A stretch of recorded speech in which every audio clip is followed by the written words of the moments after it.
Hi, I'm Raeya from Active Health Clinic, and today I'm going to take you through a few different breathwork options. Now, you may have been told that breathwork is really helpful, really restorative, really good, and all of the positive things around breathwork. And it absolutely is. There is some fantastic things, there's some fantastic evidence and statistics around the impact that breathwork can have on someone's health status or current presentation.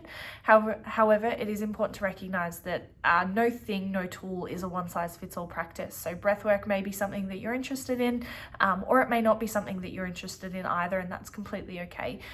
Just because meditation and mindfulness and breathwork have all of these fancy things that can be wonderful for us, it may not be where we are or what we need at that particular time and place. So do keep in mind that breathwork for some people may not be as accessible to others. So if you have a history of asthma or croup or any trauma triggers connected to breath and breathwork and panic and anxiety and those kind of factors, then this may not be the therapeutic technique that it has been sold or told to be. So do keep that in mind. If you're someone who feels safe doing breathwork, then absolutely, then it's a wonderful tool. If you are someone that doesn't feel safe or doesn't have safety connections with this particular task, then I do say find an alternative or find an accessible version for you. I hope that helps. So first and foremost, step number one connected to breathwork is finding a comfortable position. Now this can be seated, laying, or even standing or walking. So keep in mind those with more of a chronic pain presentation. Lots of positions may not be comfortable, so finding the most comfortable and the most accessible version of that for you. And even if the meditation or the breathwork has directed you to be in a particular position, first and foremost be in one that is accessible to you. Next, make sure to first focus on feeling grounded. Feel the surface beneath you, whatever that may be. Your head may be connected to a pillow, or your body connected to a mattress, or your feet may be connecting to the floor, whatever it may be. Step number 3, I always like to start with observing your breath, not controlling it, just watching it come and go into your body. Connect with where you feel your breath. Is that your mouth or your nose or your chest or your belly? And just checking in with actually experiencing and observing your breath. And then that gives you the opportunity to observe any particular symptoms you may be experiencing at that point in time. And is that enough of mindfulness for you at this point? Or is it something that you move forwards within? So observing your breath and having a quick check-in is always really important. From here, take a big deep breath and exhale through your mouth. If you can breathe in through your nose and out through your mouth, that would be great, but it depends on what you can access as well. So take a big deep breath, again, whatever that is for you and your body. I generally get people to do this a few times, so 3, so in and out 3 times, and just then allowing your body to return to its natural state of breathing. And again, this is a point where that may be enough for you, or you move into a breathwork technique. So after having done those 3 deep breaths, gives you that opportunity to check in. Does this feel safe or comfortable? And can you continue with a breathwork option? Now, ideally, breathwork should be done through your nose and out through your mouth. However, any technique is welcome based on what you can do and what you may feel comfortable with as well. Okay, so the rest of the video is going to be different breathwork options. These will be time-stamped in the description so that you can come back to these at any point in time. The first part of what we've just done won't change. The following, you may like to do a few different techniques, or you might just remember these and come back to one of them. So the first technique is the 4-7-8 breathing technique. Now I assume you may have heard or done a few of these, but the idea of this video is to have a few accessible in the one video. So the 4-7-8 breathing technique is what it sounds, where you would inhale for 4 seconds, you would hold for 7 seconds, and you would exhale for 8 seconds. However, depending on your capacity and your breath capacity, those numbers can be modified. So ideally the exhalation should be longer than the inhalation. So you might inhale for 3, hold for 4, exhale for 5. It doesn't have to be that 4, 7, 8, could be 3, 3, 5. So those numbers can change in whatever way you want it to be. And you may build up to the 4, 7, 8 seconds and the breathing technique there. But essentially you would inhale for 4, hold for 7, and exhale for 8. So the connection of this one, or the intent behind this one, is drawing out that exhalation longer than the inhalation, and that is helping us tap into our rest and digest and our parasympathetic nervous system. And it's also that little bit extra mindful because you are counting those seconds, and you are mindful of that breath. Next up is our box breathing, so 4, 4, 4, 4, and it is exactly as it sounds. So we inhale for 4 seconds, we hold for 4 seconds, we exhale for 4 seconds, and we hold for another 4. So that's one cycle. You may do a few cycles of each, similar to the 4, 7, 8 breathing technique I should have specified.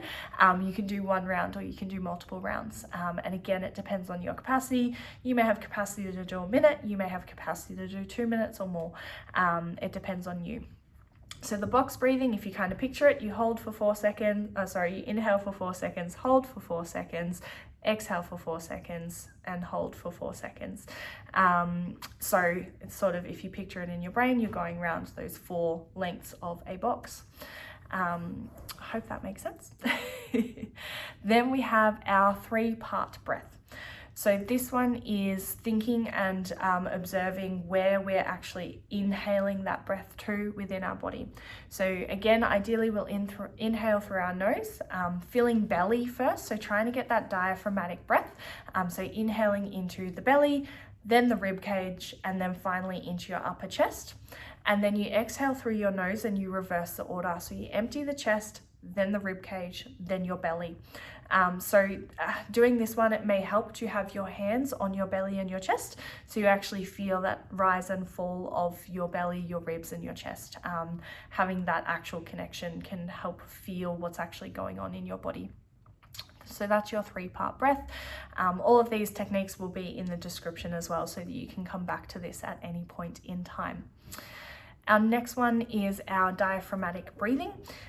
So this one can be practiced while standing or sitting, laying down, but to help people do it correctly, laying down tends to be where people can access that diaphragmatic breath a little bit easier. So similar to the previous one, we're going to place one hand on chest and one hand on belly. You're going to breathe in through your nose for about 2 seconds, feeling your stomach expand. Then the hand on your chest should barely move at all. You're going to purse your lips as if you're drinking through a straw. You're going to press gently on your stomach and exhale slowly for about 2 seconds. Again, the hand on your chest should barely move. So the 3-part breath and the diaphragmatic breath are different, but you can see those similarities there. So the diaphragmatic, hand on chest, and ideally the hand on chest doesn't move much at all. And then the hand on the belly is the one that goes up and down. Then next up, we have our alternate nostril breathing. Now this one is maybe less accessible for some people if they've got any respiratory or challenges breathing through their nose. So this one is definitely breathing through your nose.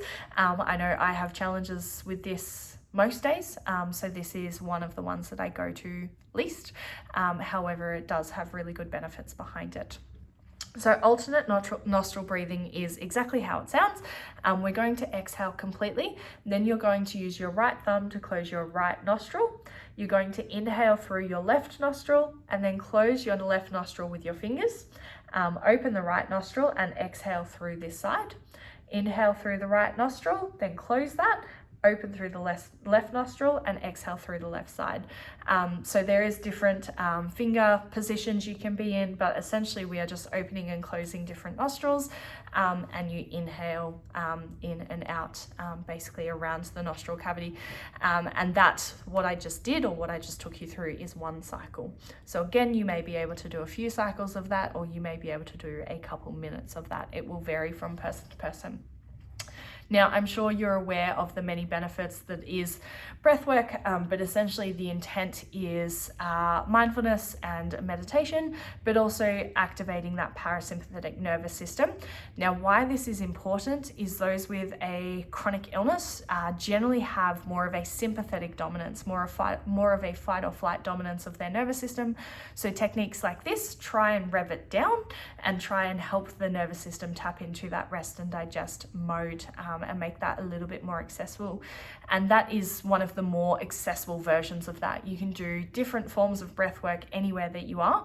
That might just be starting with mindfulness and observing your breath, or that may be techniques of controlling or encouraging your breath. So that can be done anywhere, on a train, in bed, at work, or whatever variations may be.